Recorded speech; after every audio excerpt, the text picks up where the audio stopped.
Hey guys, it's me, Shaw360, and I wanted to have just a little get together, a little 10-minute combo sesh to talk about just K-pop goings on. Really lightweight stuff, nothing super heavy, because there hasn't really been much K-pop news that needs like deep dive conversation. So let's just start with my personal faves, Shinee. Shinee's released their teaser images, and also they released more album details that there are going to be 2 photo book versions and 4 jewel case versions. Now, the last time I talked to you guys, we were talking about where to buy our K-pop, and I was talking about how I hadn't pre-ordered Shinee's album yet. So after doing a ton of comparison shopping and filling up carts in multiple websites, at the end of the day, I decided to order my albums through K-Town for You. Now, hear me out here.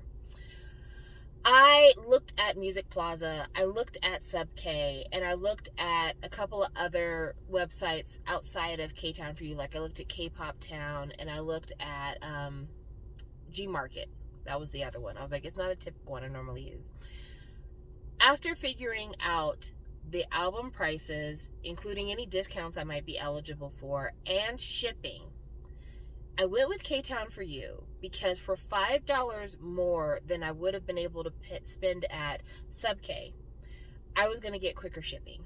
Like, it would be at my house physically sooner than if I did Sub K. And I'm like, for $5 extra, it's the best I can do in terms of speed. I'll go ahead and I'll do it.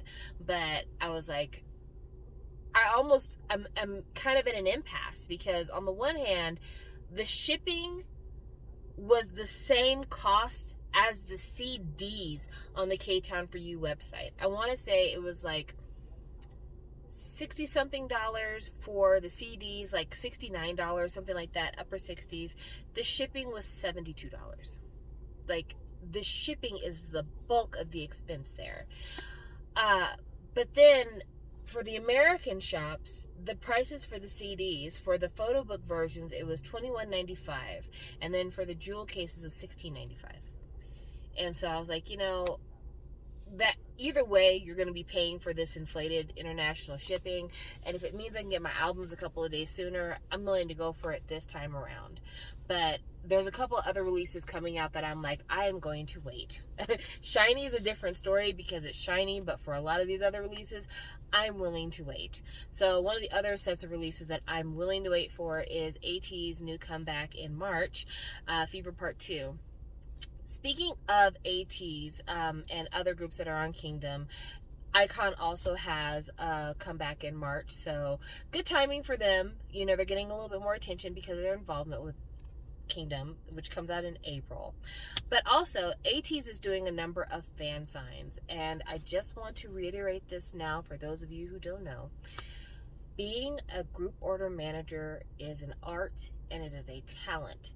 It is not something that every Joe Blow can handle. And for those of you out there who want to get the Fever Part 2 albums, I'm telling you this as somebody who is concerned about your pocketbooks. Only buy your albums from an experienced group order manager. Do not buy your albums from somebody who's never done it before and is hoping to win a slot in a fan sign. Because I know My Music Taste is doing a fan sign. I know Apple Music on G Market is doing a fan sign. And probably Sub K is going to end up doing a fan sign, I think. The problem is, if you're ordering from My Music Taste, if you're ordering from Apple Music on G Market, the EMS charges are astronomical. I actually priced the Ateez album on My Music Taste just to see what it was going to be. The albums themselves were pretty cheap. It was like $43, I think, to get 3 albums. I'm like, oh yeah, that's fair. I could do that. The shipping was $44. So that would have meant that I would have been spending $87 on Ateez albums. That averages out to just a little under $30 an album, like $29 an album. That's too much. That's too much for me. I'm sorry. It's too much. And if it's going to be $30 for a small order like this, yeah, you might get a bit of a discount by buying in bulk, but that's just to get it from Korea to the States. Then you have the additional from whoever the group order manager is to your individual home. And so once you factor in that cost, you'd almost do better buying your own album. So that's why I say, like, I know that there's some people that they've got friends and their friends have high hopes and they're like, I'm just going to buy an album from my homegirl because she's trying to see Ateez and she's trying to get into these fan signs. But I'm telling you this as somebody who has experience buying K-pop for many, many years. Try to pick an experienced group order manager. If you have to do it, if you really, really want to do it, try to pick an experienced manager, because it is not a game and it's going to end up costing you way more than you thought it was going to cost. Way more. Like, some group order managers don't even know to ship media mail when they're doing domestic. They're looking for like first class priority mail, and it's like, I'm sorry that you don't want to pay, you know, $1.50 for a box, but I shouldn't have to pay $10 for shipping because you're too lazy to buy boxes in bulk.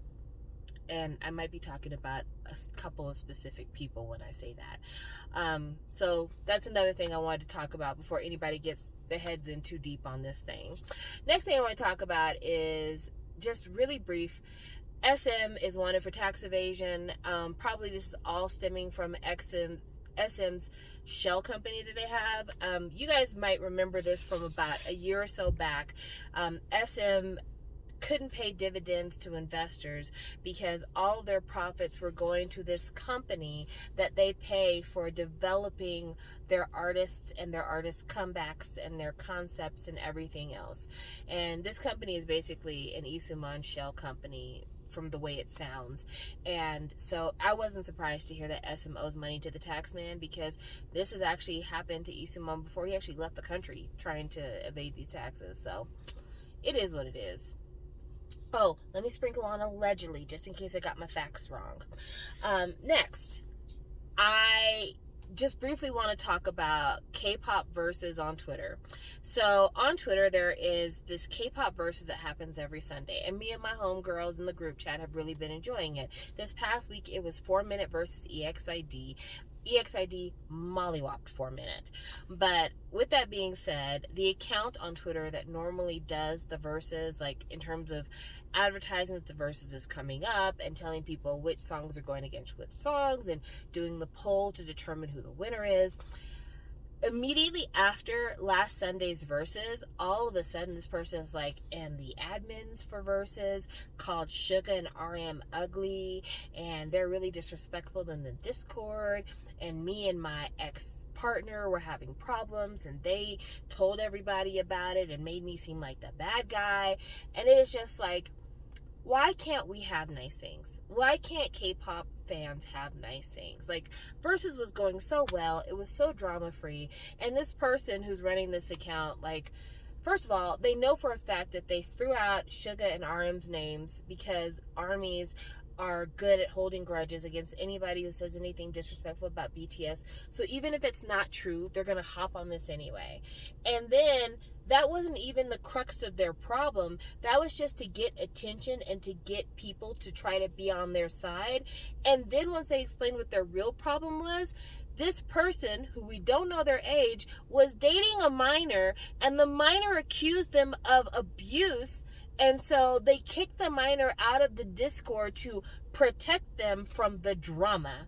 And it's like, if you're an adult and you were dating this minor, there's nothing you can say about any K-pop group that's going to make my anger about that more than my anger about the fact that you were dating a minor. Like, what the fuck is wrong with you? So yeah, again, K-pop fans, we can't have nothing nice. And so because of that, me and my little group chat have decided we are going to start doing Verzuz with each other.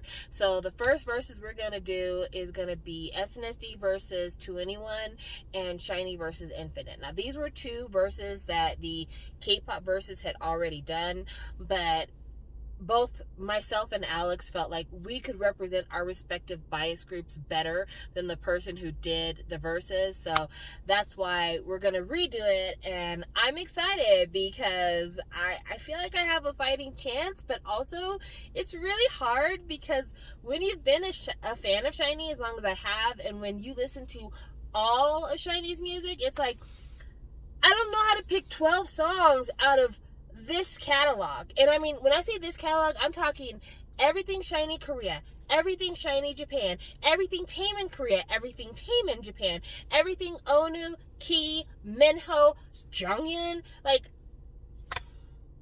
Where do we begin? Where do we begin? And that's like also like, don't only do title tracks. Let's throw in a couple of B-sides. Okay, now I'm really like, where do I begin?